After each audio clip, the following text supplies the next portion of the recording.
Maka kalau antum memiliki kenalan-kenalan, kerabat, non-muslim, kita kalau interaksi sama mereka, tawarkan Islam, akhi dan ukhti. Tugas kita cuma menawarkan. Jangan biarkan mereka yang kita tahu secara teori agama, ini kalau mati masuk neraka nih. Yang penting sudah kita tawarkan, gitu kan? Hidayah di tangan Allah Subhanahu wa taala.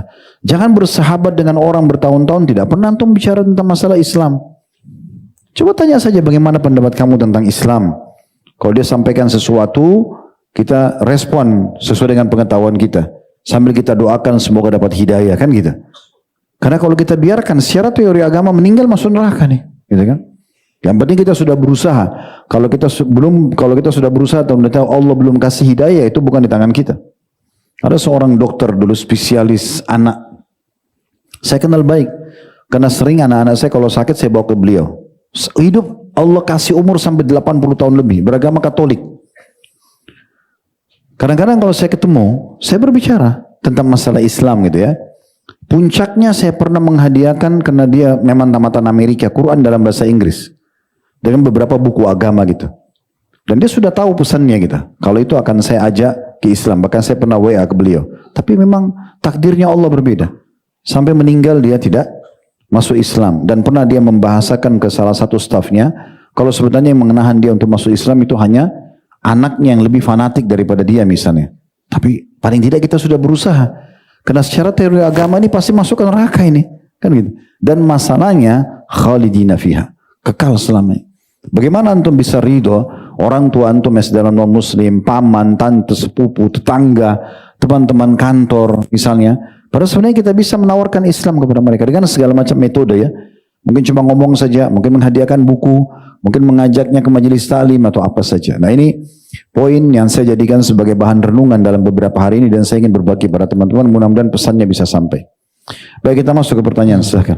Masya Allah, syukran Ustaz atas pesan dan nasihatnya Ustaz. Kita masuk ke pertanyaan pertama Ustaz. Pertanyaan ini dari Instagram Ustaz, dari akun Instagram @getapril. Ramai di sosial media Ustaz mengenai suami di KDRT oleh istri. Ini ada agak kebalik memang. Biasanya istri di KDRT, ini suaminya di KDRT. Mungkin ahli bela diri istri. Petinju kayaknya Ustaz. Nah, informasi yang beredar ini dikarenakan sang suami tidak memberikan nafkah untuk istrinya. Dan menurut keluarga sang suami, si istri juga memiliki tabiat yang tidak baik. Kabarnya mereka kenal berawal dari dating apps atau aplikasi kencan. Dan mungkin kurang saling mengenal satu sama lain. Poin pertanyaannya di sini adalah bagaimana kita seorang laki-laki ataupun seorang wanita bisa mengetahui karakter masing-masing calon pasangan kita Ustaz. Tafadhol Ustaz. Baik, yang pertama begini teman-teman sekalian.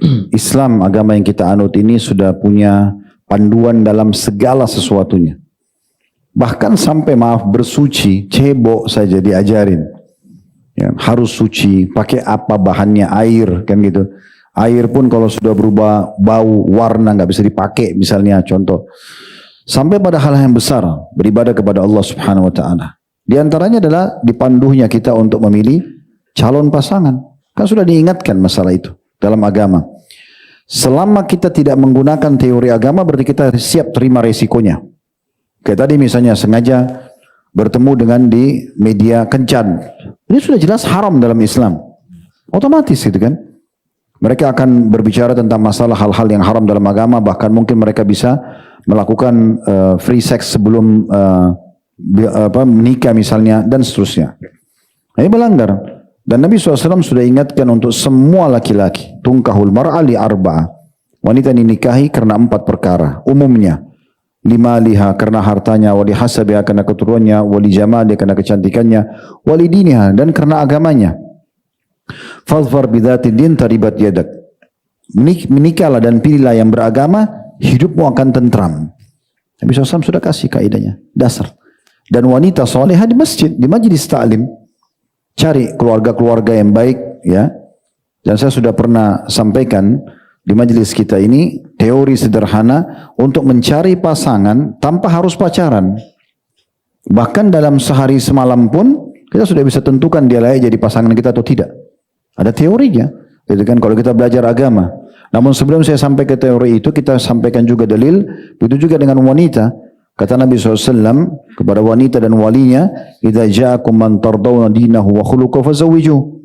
Kalau telah datang kepada kalian wahai para wanita dan wahai walinya, laki-laki yang kalian ridhoi agama dan akhlaknya. Bukan kekayaan, bukan ketampanannya, bukan jalur nasabnya, tapi agama dan akhlaknya. Maka nikahkan dia. Terima lamarannya. Kalau cara untuk mengenal pasangan kita, sementara kita tidak pacaran, karena sering kita dengar konsep itu di tengah-tengah masyarakat kita ya.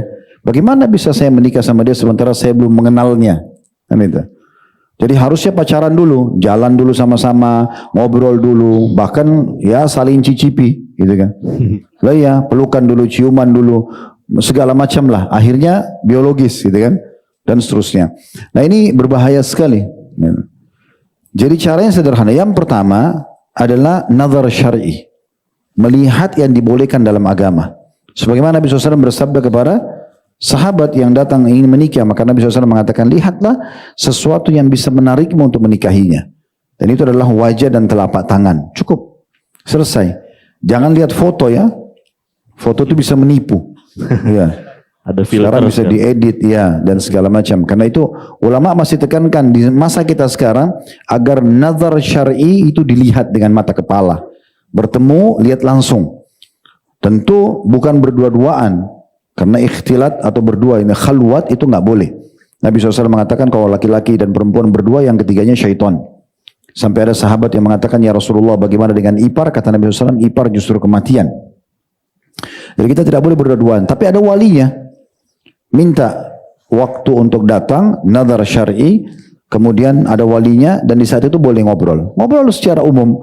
Nanya tentang masalah bagaimana ibadah dia sudah pernah hadir majelis atau tidak.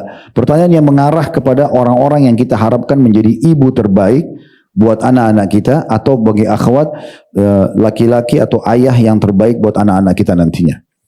Maka itu yang pertama, nazar syar'i. Kemudian yang kedua, mengenali keluarga secara global. Ini yang saya akan nikah ini keluarganya secara global seperti apa sih? Pasti orang-orang di sekitar rumahnya tahu. Ya, ditahu apalagi kalau orang yang punya nama di tengah-tengah masyarakat pasti dikenal. Oh, keluarga ini terkenal keluarga yang pendidikan misalnya. Oh, keluarga ini terkenal keluarga preman, ya misal contoh. Jadi kita tahu, karena pasti dikenal ya. Nah, ini contohnya. Kita sudah cukup mengetahui secara global sifat keluarga itu. Yang ketiga, kita mengetahui aktivitas dia. Apa aktivitasnya? Kita boleh bertanya. Saya sudah pernah kasih masukan. Yang paling gampang tanya kalau lagi santai, lagi weekend, apa saja kegiatannya. Kok dia cerita saya kalau weekend hadir di pengajian, saya urus orang tua saya. Udah itu sudah cukup jadi tolak ukur. Kan gitu. Tapi kalau dia bilang, oh saya kalau weekend biasa saya ke karaoke, saya ke diskotik, saya. Nah sudah antum juga sudah tahu. Terakhir yang keempat istikharah. Makanya para salafus saleh itu kalau mau nikah, hari itu dia tertarik, besok malam itu atau besok sudah jadi suami istri. Karena setelah akad nikah, barulah terjadi proses ta'aruf yang sebenarnya. Kita baru kenalan itu justru setelah akad nikah. Makanya saya pernah kasih contoh itu kan, kadang-kadang ada orang sudah 10 tahun berumah tangga, masih cekcok. Ada kakek-kakek, nenek-nenek masih ribut. Ya. Ada jemaah umroh kami berangkat, sudah tua, berantem terus. Ya. Ya, sampai pernah berantem suami istri, kebetulan kamarnya dekat dengan saya, teriak-teriak. Tolong bantu Ustaz, tolong bantu apa ini? Berantem gitu. Maksudnya saya mau tengahi atau saya mau ikut berantem juga saya. Itu betul-betul berantem di kota Mekah gitu kan. Jadi ada orang seperti itu subhanallah. Karena yang satu terbiasa dengan satu pola, yang satu dengan pola tertentu. Pola makan, pola fikir, pola tidur, segala macam itu ya. Maka ini butuh adaptasi. Nah ini solusi terbaiknya adalah bagaimana orang yang salah minta maaf, kemudian dia upgrade dirinya kepada orang pasangan yang lebih baik dari dia, yang benar memaafkan, lalu membuka pintu baru, sudah lembaran-lembaran baru lagi. Nah seperti itu kurang lebih jalan keluarnya. Jadi ini konsep sederhana. Ya. Jadi ubah teman-teman sekalian persepsi kita selama ini harus ya pacaran dulu, harus buat yang haram dulu dan seterusnya. Apalagi ini kencan itu kan pacaran sebenarnya. Ya. Sama saja bahasa lainnya gitu ya. Itu dulu masalah hal yang mendasar. Sekarang kalau terjadi seperti ini, laki-laki KDRT atau perempuan yang melakukannya, apakah orang seperti ini layak dipertahankan rumah tangga? Tentu saja dilihat, ya, ini KDRT ini tolok ukurnya siapa yang menilai. Kalau itu KDRT, jangan sampai orang bercanda cubit pasangannya dianggap KDRT. Misal contoh, Ya, atau mungkin ada orang dia memang menggunakan solusi syar'i bagi wanita yang nusyud. Misal istrinya nusyud, membangkang, tidak mau jalankan tugas sebagai istri, tidak mau layani biologis, ya misal contoh, atau keluar tanpa izin, tidak mau tutup aurat. Itu kan Allah mengatakan, wallati takhafuna nusyudahun, para istri yang kalian tak khawatirkan nusyudnya, fa'iduhun, ingatkan mereka dengan baik-baik. Ini enggak boleh, haram dalam agama. Wahjuruhun, kalau enggak mau diboikot, diranjang. Kalau enggak mau juga wadribuhun, pukul mereka, tapi pukulan yang tidak boleh berbekas. Berarti kan ada solusi syar'i mukul, tapi ini opsi yang ketiga. Ini urutan kata ulama. Harus diingatkan dulu, tidak mau baru diboikot, diranjang, tidak mau baru kemudian ya kita memukulnya. Kalau juga tidak mau berubah ya sudah, tidak usah pertahankan rumah tangga dan menghabiskan waktu dengan orang seperti ini. Kan gitu. Begitu juga wanita, kalau memang wanita ini ternyata dia betul-betul tidak diberikan nafkah dan segala macam. Tapi saya belum pernah dengar kasus ini ya. Ada kasus begini, wanita tidak dikasih nafkah, malah dia KDRT ke suaminya. Ini nggak tahu pesilat kah, pemain kungfu atau apa, saya nggak tahu. Suaminya sampai bonyok, Ustaz. Oh sampai bonyok, Masya Allah. Ada lebam. Ya. Kalau yang benar, kalau umumnya terjadi kan justru perempuan itu yang berlindung kepada keluarganya, kepada walinya, ya atau melaporkan kepada pihak pemerintah setempat, misalnya pengadilan ya atau KUA dan seterusnya. Maka itu jauh lebih tepat ya. Kalau sudah terjadi seperti ini, maka memang kan ini pertanyaan secara umum ya. Kalau mau lebih detail harusnya memang dihadirkan kedua belah pihak, kemudian didudukkan lalu dilihat titik permasalahannya. Kalau mereka berdua masih mau memperbaiki, Allah mengatakan fab'atsu hakaman min ahlihi, utuslah orang yang bijaksana dari keluarga si laki-laki, wa hakaman min ahliha, dan orang yang bijaksana dari pihak perempuan. In yurida islah yuwaffiqillahu bainahuma. Kalau dua-duanya mau baikan, Allah akan memberikan kepada mereka jalan keluar ya. Dan kalau mereka pun mau berpisah, yughnillahu kullam min sa'ati. Allah akan berikan masing-masing juga jalan keluarnya, gitu ya. Tentu perceraian dalam Islam hal yang dibenci oleh Allah Subhanahu wa taala, tapi kalau sudah tidak ada titik temu, maka dia akan menjadi solusi tentunya, ya, jadi solusi. Kalau betul perkara ini misalnya si laki-laki tidak mau menjalankan nafkah, lalu si perempuan karena marah akhirnya berantem, sekarang didudukkan si laki-laki mau jalanin tugasnya enggak? Si perempuan ini masih mau enggak jadi istri? Kalau masih mau perbaikin, kalau sudah tidak mau enggak ada gunanya, enggak ada manfaatnya, maka jalan keluarnya adalah bercerai, gitu ya. Ini juga perlu digarisbawahi ya. Kita masuk untuk islah atau memperbaiki keadaan dua orang yang sedang bertikai kalau dua-duanya mau memperbaiki keadaan. Kalau enggak percuma. Saya pernah punya pengalaman waktu masih jadi dosen di Makassar waktu itu. Ada satu mahasiswa kami datang, kemudian bicara. Kebetulan dulu saya jadi wakilnya dan rektor di kampus itu ada orang asing, orang dari Syria. Kami sering sip-sipan. Kalau beliau keluar, saya yang jaga kampus. Kalau saya yang ada, kalau saya yang keluar, dia yang jaga gitu. Kita kadang-kadang tugasnya. Kebetulan mahasiswa ini datang lalu mengatakan, Ustadz ada masalah nih. Ada orang saya kenal, seorang akhwat muslimah, rencana murtad. Ya, rencananya murtad gitu ya. Memang mau keluar dari Islam karena dia mau dinikahi oleh seorang laki-laki Nasrani. Terus saya diskusi sama rektornya, itu dia mengatakan baik, biar saya yang pergi gitu. Pergilah dia sana. Setelah mungkin 2 jam, saya pun sibuk mengajar waktu itu di kampus. Datanglah rektor ini, terus saya tanya gimana perkembangan. Dia bilang kalau wanita begitu biarkan saja murtad. Saya juga bingung, kok bisa? Kan muslimah mau dimurtadkan oleh seorang laki-laki. Dia bilang iya, mahasiswa ini tidak menceritakan sebenarnya memang mereka ini saling suka dan memang tidak minta dinasihatin. Ini upaya dari si mahasiswa mau bawa salah satu dosen untuk nasihatin mereka gitu ya.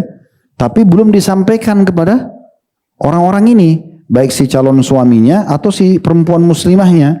Sehingga kata si rektor, saya waktu datang ke sana di kos-kosannya, begitu kita ketuk pintu ternyata si perempuan lagi di pangkuannya si laki-laki itu. Kira-kira mau dinasihatin bagaimana? Oh mereka saling suka gitu kan. Makanya kesimpulan si rektor, kalau begini percuma. Ya sudah dia murtad mau diapakan? Nggak mungkin kita bisa bantu kan gitu. Jadi kalau pertanyaan seperti ini teman-teman sekalian, kalau mau memperbaiki keadaan dan memang ditanyakan dalam majelis seperti ini dan mau mendengarkan nasihat, alhamdulillah, semoga saja tadi bisa jadi solusi. Tapi kalau mereka dasarnya tidak mau dengar, sudah tidak mau lagi lanjutin rumah tangga segala macam, maka ini percuma saja, gitu kan? Allahu a'lam. Iya. Baik, pertanyaan berikutnya Ustadz, ini masuk dari WhatsApp dari nomor 08117665 sekian. Ustadz, di tahun 2024 angka pernikahan terus menurun dibandingkan dengan tahun-tahun sebelumnya. Faktor ini dipicu dengan adanya tren marry is scary. Menikah itu menakutkan. Ditambah dengan campaign wanita itu harus mandiri dan tidak bergantung kepada laki-laki. Bagaimana sudut pandang antum mengenai fenomena ini, Ustadz? Ini orang yang anggap pernikahan menakutkan ini cukup aneh ini ya. Aneh sekali. Kenapa dianggap menakutkan? Yang kami tahu, tentu teman-teman juga tidak asing, orang menikah itu bahagia. Iya enggak? Orang menikah kecuali memang naudzubillah dia dibawa penekanan ya, ditekan harus menikah secara paksa. Tapi umumnya orang menikah bahagia. Yeah. Bahkan ada istilah orang menikah itu menjadi raja dan ratu sehari, gitu kan?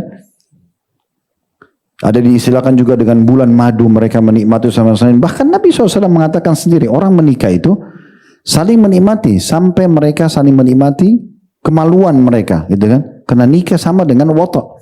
Orang untuk membuka pakaian, maaf, dalam terjadi interaksi biologis itu tidak gampang. Kalau sudah terjadi berarti nyaman, kenikmatan. Dan Nabi SAW sudah mengatakan, ya, siapa yang telah menikah dia telah menyelamatkan setengah agamanya. Karena godaan paling besar bagi laki-laki dari perempuan.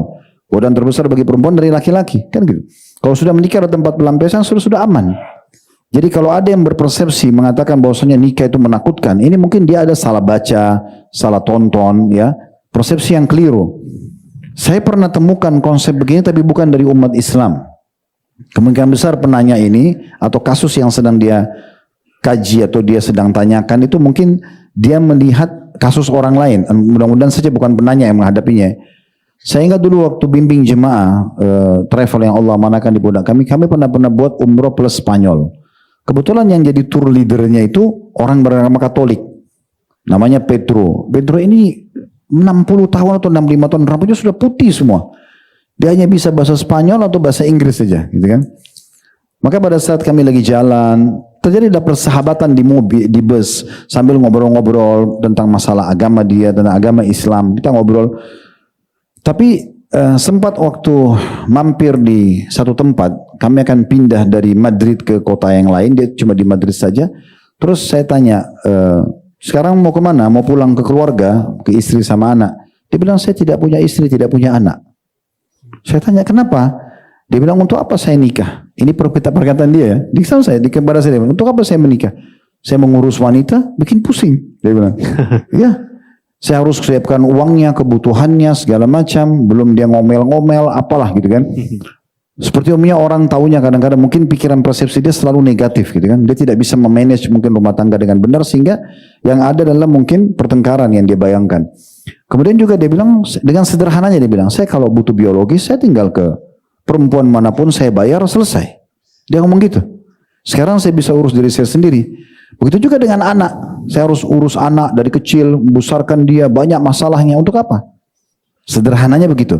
Nah kalau penanya tadi menanya seperti ini, dia bilang menikah menakutkan. Kemungkinan besar pemikiran seperti ini yang sampai ke dia. Padahal sebenarnya dalam Islam kan sudah disebutkan ya, orang menikah itu pahalanya besar. Karena Nabi SAW mengatakan, nikah sunnati faman ragiban sunnati falaysa minni. Nikah itu adalah sunnahku, siapa yang menolak sunnahku bukan dari golonganku. Kata Nabi SAW, fi bidi ahadikum sadaqah, di kemaluan kan ada sedekah yang besar. Lalu sahabat mengatakan, ya Rasulullah, apakah kami menggauli istri kami nikmat dan kami juga dapat pahala? Kata Nabi SAW, kalau kalian letakkan pada yang haram, apakah berdosa? Begitu juga pada yang halal misalnya ya. Belum lagi kalau kita menambah sanak kerabat seperti mertua, ipar, itu kan menambah kekerabatan karena kasus pernikahan. Ada rahim lagi di situ, kita bisa silaturahim sama mereka. Yang kata Nabi SAW, siapa ingin dipanjangkan umurnya, diluaskan rezekinya, dia lanjutkan silaturahim. Anak-anak, Nabi SAW mengatakan 7 hal yang pasti mengalir terus bagi seseorang hamba, walaupun dia sudah di dalam kuburannya. Disebutkan yang pertama ilmu yang bermanfaat, yang kedua anak yang soleh. Dalam riwayat lain anak yang pertama, baru kemudian ilmu yang bermanfaat. Lalu selanjutnya datang sumur, bangun masjid, sungai dan seterusnya. Tapi anak ini dalam Islam jadikan sebagai penyebab amal soleh kita, ya gitu. Dan kita selain di dunia berkumpul, di akhirat juga berkumpul. Nah motivasi seperti inilah yang membuat akhirnya kita jadi ingin menikah, kita jadi ingin punya anak. Seperti itu gambaran Islam ya. Oleh karena itu kalau ada pemahaman seperti ini, saya berharap generasi muda muslim tidak banyak membaca atau bahkan memberhentikan bacaan-bacaan masalah rumah tangga itu dari orang-orang non-muslim. Karena mereka punya konsep berbeda. Mereka boleh menikah lintas agama, mereka boleh menikah sesama jenis ya. Sebagai yang kita tahu LGBT, mereka boleh melampiaskan dengan hewan-hewan biologisnya. Apalah macam-macam yang aneh-aneh. Itu dalam Islam tentunya sangat bertolak belakang ya. Jadi kita harus hindari masalah itu. Tidak boleh sama sekali ada di pikiran kita masalah ini. Kemudian tadi juga selain nikah itu mengerikan, menakutkan.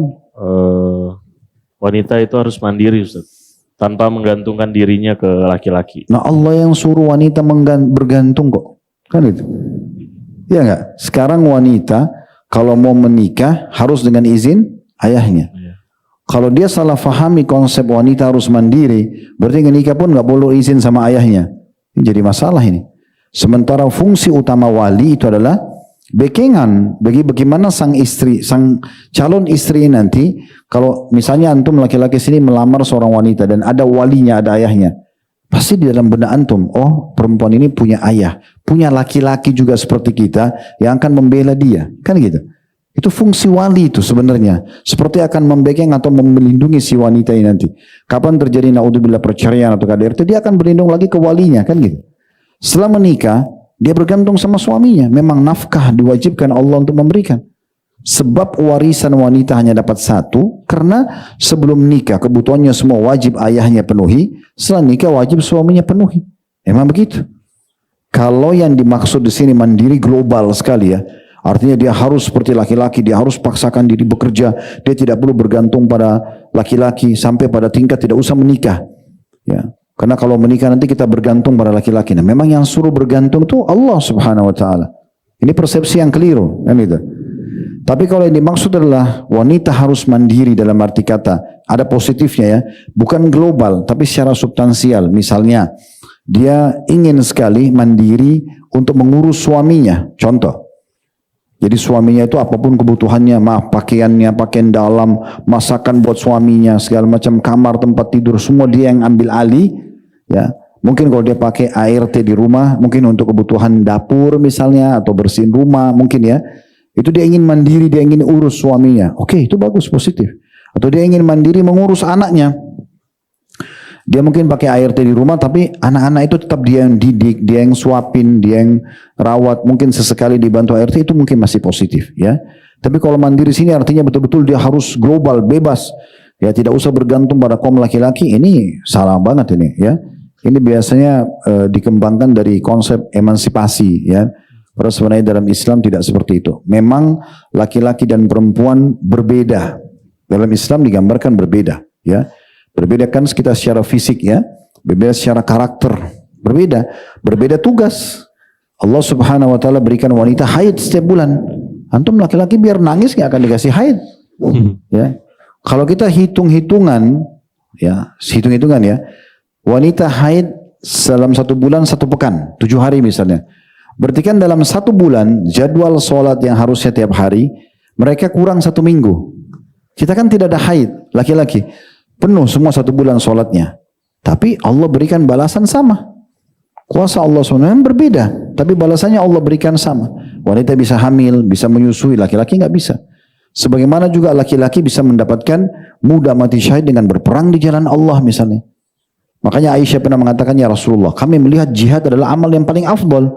Gampang banget, keluar, tinggal dijaga keikhlasan, terbunuh, mati syahid, masuk surga tanpa hisab. Apakah kami wanita juga berperang ya Rasulullah? Kata Nabi SAW, kalian boleh berperang, tapi yang tidak ada bunuh-bunuhan, tidak ada saling menyerang di dalamnya. Perjuangannya besar, yaitu haji dan umrah. Dibedain, tapi sama balasannya. Sama balasannya gitu kan. Perempuan sholat di rumah, laki-laki sholat di masjid. Bagaimana bisa disamain? Memang perintah agama begitu kan gitu, fitrahnya. Jadi iman tidak bisa disamakan. Tentu di sini disamakan adalah mungkin dari sisi balasan yang Allah SWT berikan gitu ya. Kalau laki-laki kerja di luar, perempuan juga kerja di luar, kira-kira sampai mau urus rumah nih. Justru kesempurnaan kehidupan itu masing-masing menjalankan tugasnya. Laki-laki memang di luar rumahnya, bekerja, sholat berjamaah, antar jenazah, cari rezeki dan seterusnya. Perempuan di rumah, ngurus anak-anak, masakan. Ini baru sempurna kehidupan tersebut kan. Karena saling melengkapi satu sama yang lain. Ya. Baik. Kita masuk ke pertanyaan. Tadi yang pertanyaan masalah karakter di sini tuh yang pertama tadi. Yang pertama, Ustaz. Udah kejawab itu. Pertanyaan ketiga, Ustaz. Ini dari kajian offline. Ustaz, teman saya titip pertanyaan. Oh, ini cara baru nih. Jika istri saya menolak hubungan badan dan kita bilang nanti uang belanja aku potong sekian persen nih. Ini pertanyaan titipan ya. Si suami apa jadi berdosa, Ustadz? Ya, jadi memang nafkah dalam Islam, teman-teman sekalian, diberikan kepada wanita itu karena ada tugasnya. Ya. Di antara tugas utamanya adalah memenuhi kebutuhan biologis suami. Memang nafkah itu adalah imbalan daripada biologis. Ya, salah satunya itu menjalankan tugasnya dan fungsi utamanya adalah biologis. Melayani kebutuhan suami. Makanya kata Nabi SAW, kalau seorang wanita berada di corong asap rumahnya, dipanggil suaminya biologis, dia harus jawab. Pernah ada wanita datang kepada Aisyah dalam riwayat lain mengatakan, kalau kami lagi jengkel, lagi tidak mood, lagi marah sama suami, lalu diajak biologis, berdosakah kalau kami menolak? Kata Aisyah, iya. Kalaupun seseorang di antara kalian sedang berada di atas untanya, tunggangannya. Kalau kita sekarang sudah di mobil, udah mau pergi, suaminya panggil, maka dia harus menjawabnya. Dia harus menjawabnya. Ya memang begitu dalam Islam gambarannya. Ya, jadi tidak bisa kita alihkan itu ya. Bagaimana? Tapi ini juga perlu supaya adil ya. Tentu perlu ditelusuri apa sebab istri menolak ya. Jadi jangan juga kita langsung mengambil tadi jawaban itu secara global teman-teman sekalian. Jangan sampai mungkin istri menolak karena suaminya terlalu berlebihan. Satu hari minta 20 kali misalnya. Misal, istri sudah nggak mampu. Misal. Kenapa antum ketawa? Nggak masuk akal. Siapa tahu ada orang minum madu berapa botol sehari. Itu contohnya. Atau mungkin ya, istri lagi sakit. Suami nggak mau tahu, itu kewajiban kamu harus penuhi saya. Orang berdiri aja nggak bisa. Kepalanya pusing misalnya, kan gitu. Atau suaminya minta dilayani biologis dan harus di kemaluan tapi lagi haid dan nifas. Gimana? Kan nggak mungkin itu. Haram dalam Islam kan gitu. Atau dia minta biologis tapi di duburnya, haram dalam Islam. Contoh. Jadi dilihat dulu ya, seperti apa. Tidak boleh langsung suami. Jangan nanti antum ambil ini. Ustaz Khalid bilang di pengajian boleh potong uang bulanan istri kalau tidak mau layani. Pulang sebentar sampaikan ke istri gitu kan. Pokoknya Ustaz Khalid sudah bilang tadi, kalau kamu nolak biologis, tidak mau tahu alasannya apapun, saya akan potong uang bulanan. Nah ini zalim ya. Nah, boleh begitu, harus dilihat juga alasannya. Tapi kalau memang suami harusnya dipenuhi kebutuhan biologis, lalu dia sengaja nolak karena malas, karena nggak mau, nggak ada uzurnya. Oke, punya hak dia untuk memotong nafkahnya. Ya. Bahkan bisa menahan nafkah tersebut sebenarnya gitu kan. Karena tidak menjalankan fungsi atau tugasnya gitu. Ya. Baik, pertanyaan berikutnya Ustadz. Bagaimana jika ada seorang anak menyesal dilahirkan oleh orang tuanya? La haula wala quwata illa billah. Dan adakah pandangan Islam tentang orang tua yang durhaka kepada anaknya? Tidak ada orang tua durhaka pada anak gitu ya. Bahkan dalam pendapat para ulama, kalau ada orang tua yang membunuh anaknya, dia berdosa, tapi tidak berlaku hukumnya hukum kisos. Kan orang kalau membunuh orang lain kan dibunuh juga, ya kalau secara sengaja. Tapi kalau orang tua tidak berlaku itu. Karena memang dia di posisi sebagai orang tua, dan umumnya sih orang tua tidak akan melakukan itu ya. Sekarang coba kita masuk nih, walaupun sebenarnya pertanyaan masih secara sangat singkat ya. Kalau kita coba menebak-nebak seperti apa sebenarnya yang diinginkan oleh penanya. Kalau seandainya sang anak ini merasa menyesal dilahirkan oleh orang tuanya karena misalnya orang tuanya dalam kondisi kafir misalnya, atau bermaksiat, mabuk-mabukan, narkotika misalnya ya, mempermalukan nama keluarga, contoh misal ya, atau sering mukul anaknya tanpa sebab, atau dia tidak mau anaknya jadi orang baik, udah nggak usah ke masjid. Masjid itu tempat orang-orang soleh, kamu nggak usah misal contoh, atau dia paksa anak perempuannya nikah sama pemabuk teman-temannya dia, atau sama-sama bandar narkotika misal contoh. Di sini posisi sang anak, dia nggak boleh menyesal lahir dari orang tuanya, karena itu takdir Allah Subhanahu Wa Taala. Apalagi sudah terjadi. Tetapi yang bisa dia lakukan adalah dia mengeluhkan permasalahan ini kepada Allah Subhanahu wa taala. Dia sholat, dia minta sama Allah Subhanahu wa taala petunjuk agar Allah berikan hidayah dan Allah membuat dia bisa sabar melalui ujian tersebut ya. Karena ada orang diuji dengan orang tuanya, ada orang diuji dengan mertuanya, ada orang diuji dengan saudaranya, anaknya, pasangan hidupnya, macam-macam ujian datang. Tetapi di sini dia diuji dengan keadaan tersebut, tapi dia tidak boleh menyesali.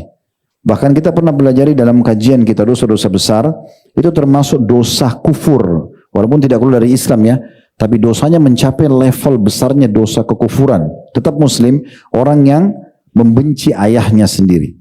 Sini membenci bisa saja tadi, menyesal dilahirkan, ya kan, menyesal dinasabkan kepada ayahnya. Semua ini tidak boleh dalam Islam teman-teman sekalian. Ya.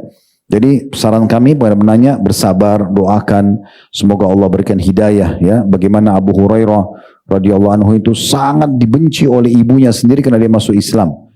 Dan dia membahasakan sendiri ya Rasulullah, dia mengatakan, sungguh ibuku sangat membenciku dan membenci Islam. Tidak ada hari kecuali dicaci maki. Maka dia mengatakan, ya Rasulullah tolong doakan ibu saya agar dapat hidayah. Maka Nabi SAW doakan. Begitu Abu Hurairah pulang ke rumah, Abu Hurairah mengatakan, ya saya betul-betul melihat keberkahan doa Nabi itu. Sebelum saya masuk pintu rumah, ibu saya sudah mengatakan, wahai Abu Hurairah jangan kau masuk pintu sampai kau dengarkan syahadatku. Jadi sekeras apapun hati seseorang bisa saja dapat hidayah. Kan gitu. Ya. Pertanyaan berikutnya Ustaz. Ini pertanyaan dari kajian Rabu malam Ustaz. Ustaz, kenapa poligami sulit diterima oleh masyarakat? Padahal ini merupakan syariat.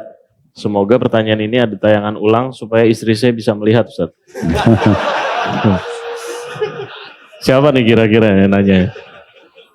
Ini kurangnya edukasi aja, ya. Kurangnya edukasi karena penerimaan syariat secara totalitas itu adalah perintah Allah Subhanahu wa taala, kan gitu. Allah mengatakan dalam Al-Qur'an, ya alladzina amanu udkhulu fis silmi kaffa wa la tattabi'u khutuwati syaitan. Al-ayah. Hai orang beriman, masuklah ke dalam Islam secara keseluruhan, semuanya harus diterima. Tidak boleh ada yang dipilah-pilah, yang mana kita suka kita jalankan, yang tidak suka kita tolak gitu ya. Dan jangan pernah ikuti langkah-langkah syaitan. Maksudnya dalam membuat kalian menolak syariat Islam atau bahkan memilah-milahnya, gitu ya. Ini mungkin poin pertama dulu, jawaban. Karena kurangnya edukasi, informasi yang sampai kepada orang yang menolak ini, sehingga akhirnya mereka selalu mengumandangkan penolakan tersebut. Juga sisi yang lain, kemungkinan besar juga orang yang akan melakukan, si suami yang bertanya ya, mungkin sang suami memang dia sendiri secara pribadi harus introspeksi diri. Bagaimana hubungan baik dia sama Allah Subhanahu wa taala? Bagaimana hubungan baiknya sama Allah? Apakah dia sudah menjalin hubungan yang baik sama Allah Subhanahu wa taala sehingga dia pada saat diberikan satu orang istri, sekarang dia mau lagi istri yang kedua, Allah Subhanahu wa taala mudahkan buat dia. Karena kita sebenarnya, kalau saya lihat ya, karena saya seorang praktisi, jadi kalau kita sudah menjalankan tugas yang baik dan sempurna di istri itu, lalu kita mohon kepada Allah SWT, Allah berikan kok. Terbuka pintunya, itu sering terjadi. Dan saya berapa kali sampaikan kepada ikhwah kita yang mau melakukan poligami, ternyata betul.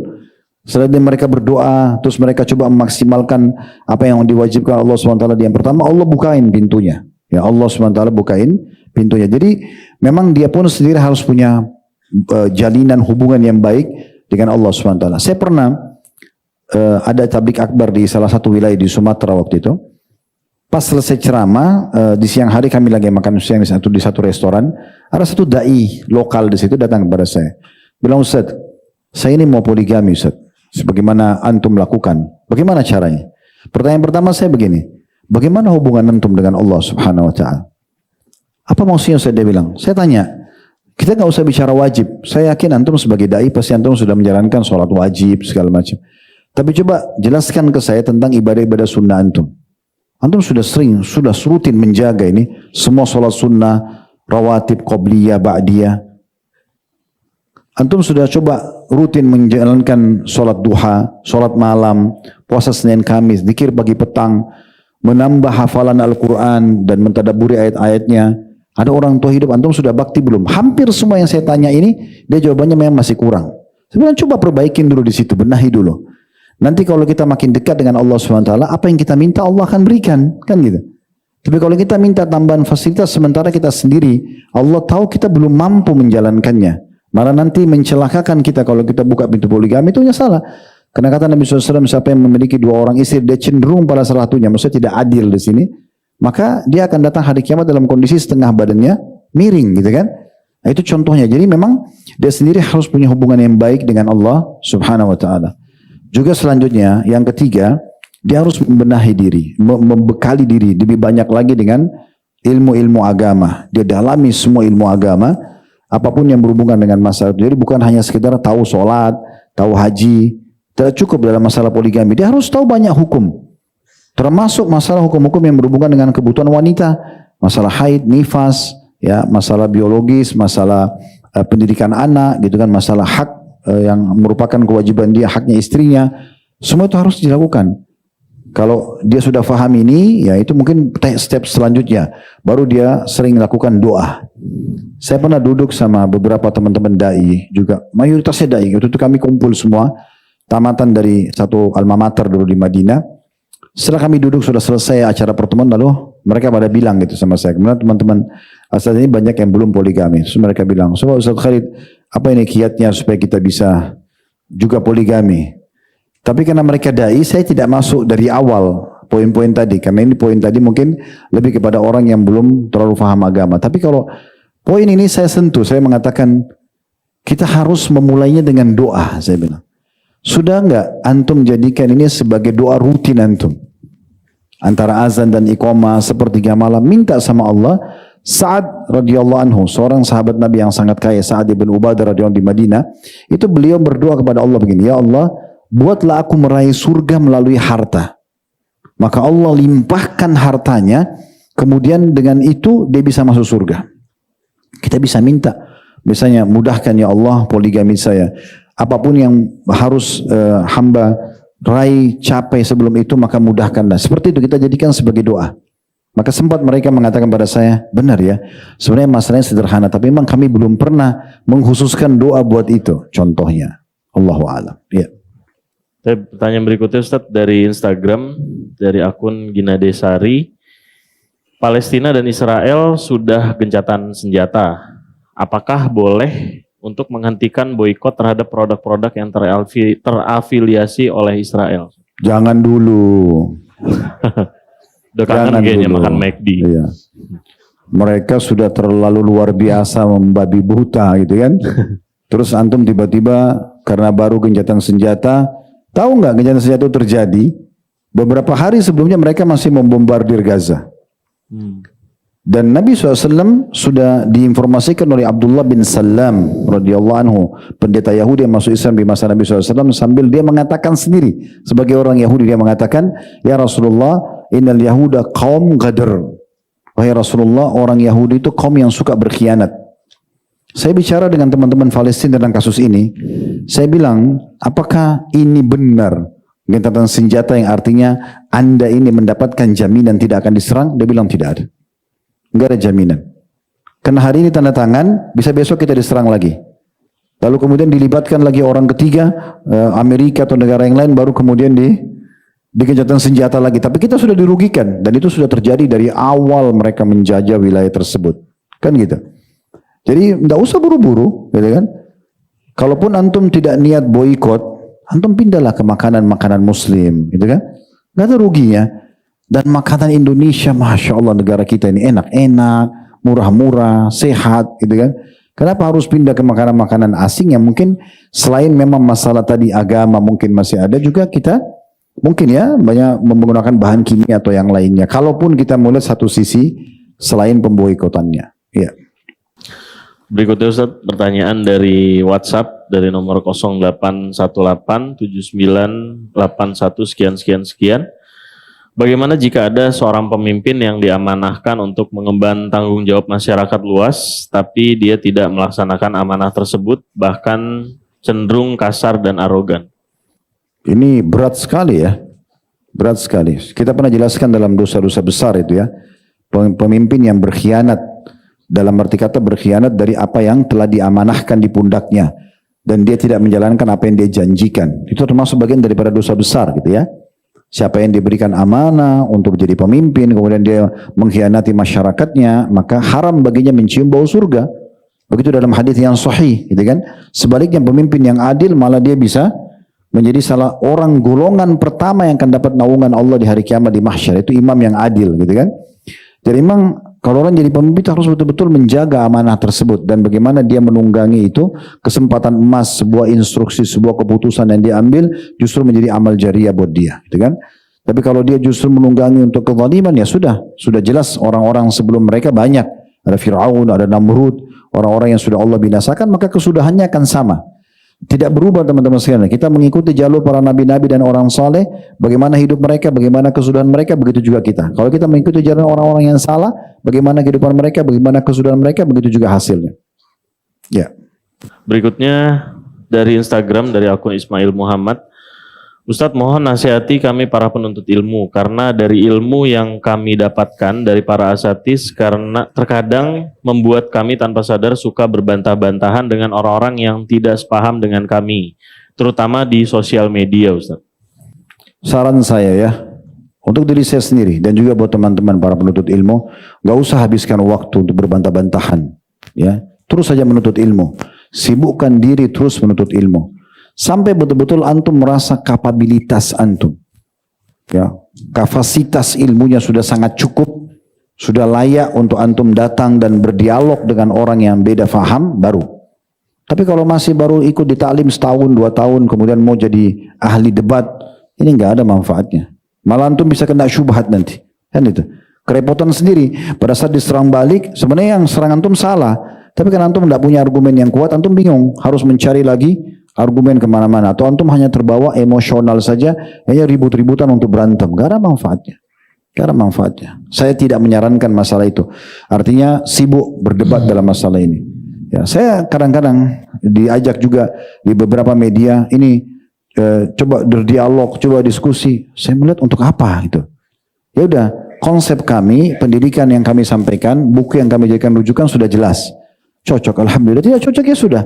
Sebagaimana juga teman-teman yang lain, ya mungkin yang berbeda pemahamannya, mereka punya kitab yang lain, mereka berjalan. Biarkan umat memilihnya, kan selesai. Untuk apa ini ditabrak-tabrakin yang tidak ada manfaatnya, ya?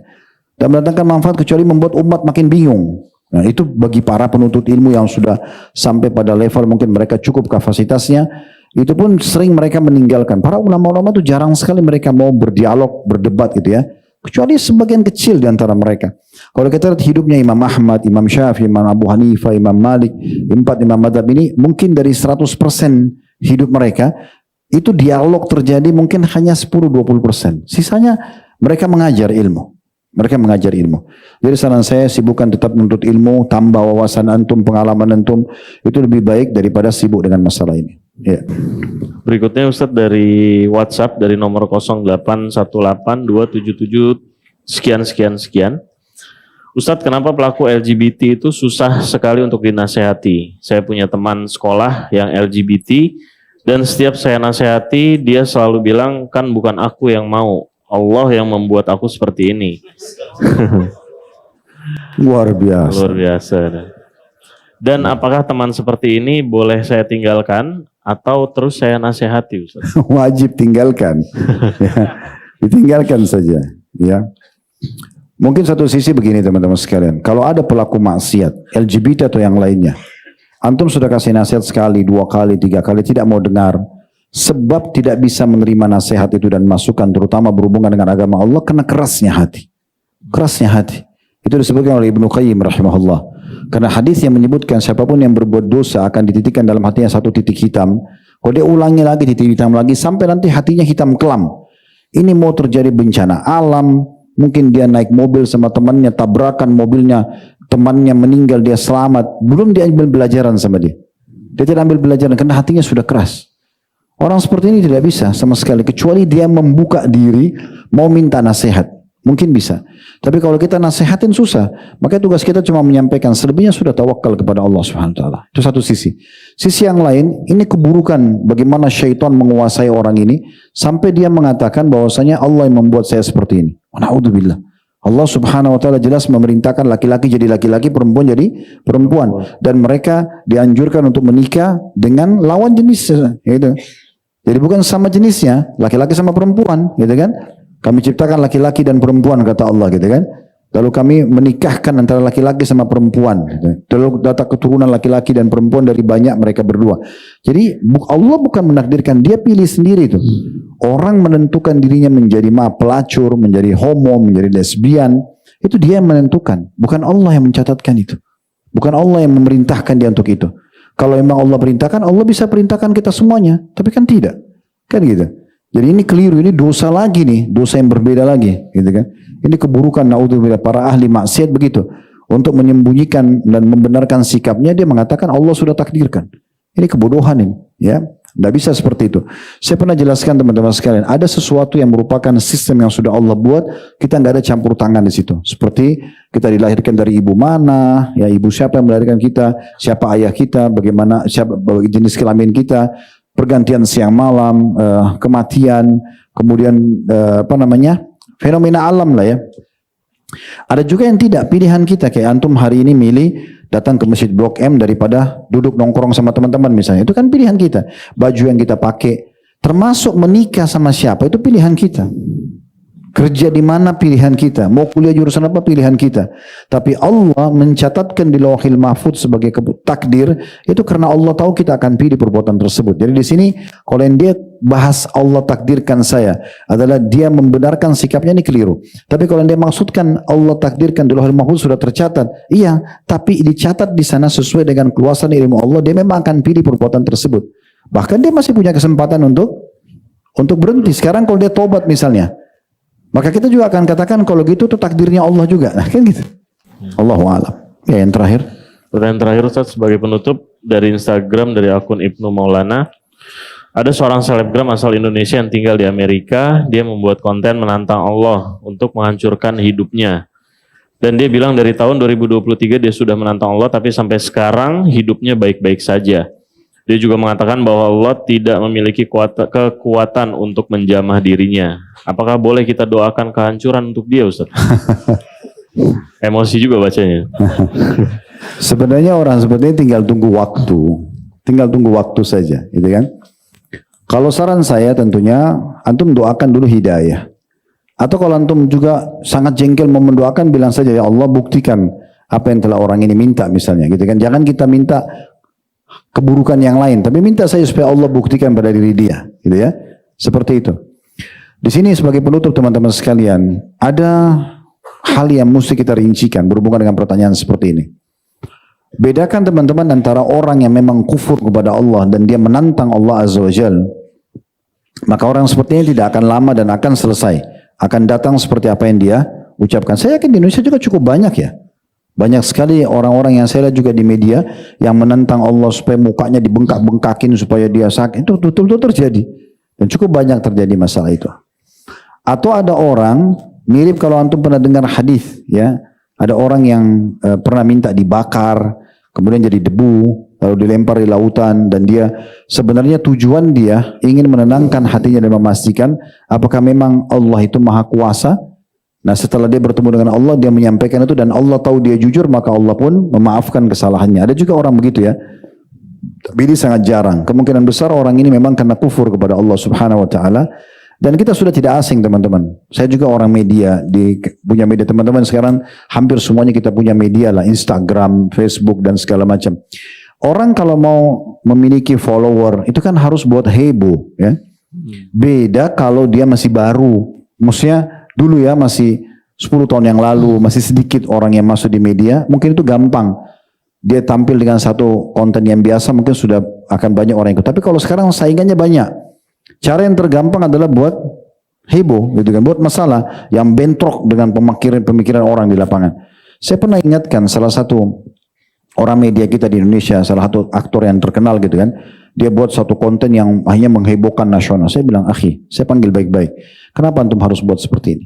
Kalau hanya untuk mengejar misalnya follower ya atau view, kenapa harus seperti ini? Kenapa nggak buat edukasi buat masyarakat?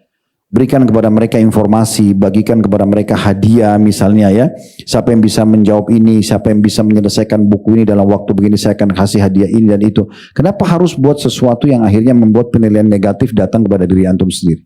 Ya alhamdulillah dia bisa terima masukan itu ya. Tapi orang memang begitu, karena mau cari hebohnya. Kalau saya mungkin orang seperti ini begitu ya. Mungkin karena dia bertimpal balik, apalagi dia tahu banyak umat Islam, dengan dia diserang banyak komen atau apa, mungkin dia pikir itu akan dikenal. Nah memang sudah seperti itu, akan dikenal, tapi tekanannya negatif itu ya. Allahu a'lam. Jadi saran saya orang seperti ini doakan dulu dapat hidayah. Kalau memang antum mau berdoa sesuatu yang buruk, minta saja agar Allah buktikan hal tersebut. Allahu a'lam. Baik misalnya teman-teman sekalian, tentu pertanyaan ini sangat terbatas apa yang bisa kita jawab. Selebihnya memang kalau masih ada pekan kelima, kalau salah nanti ada pekan kelima nanti ya. Kita akan lanjutkan pekan depan insya Allah. Kalau ada benar dari Allah silakan diambil dan diamalkan. Kalau ada salah dari saya mohon dimaafkan. Subhanakallah wa bihamdika. Asyhadu an la ilaha illa anta astaghfiruka wa atubu ilaik. Wassalamualaikum warahmatullahi wabarakatuh.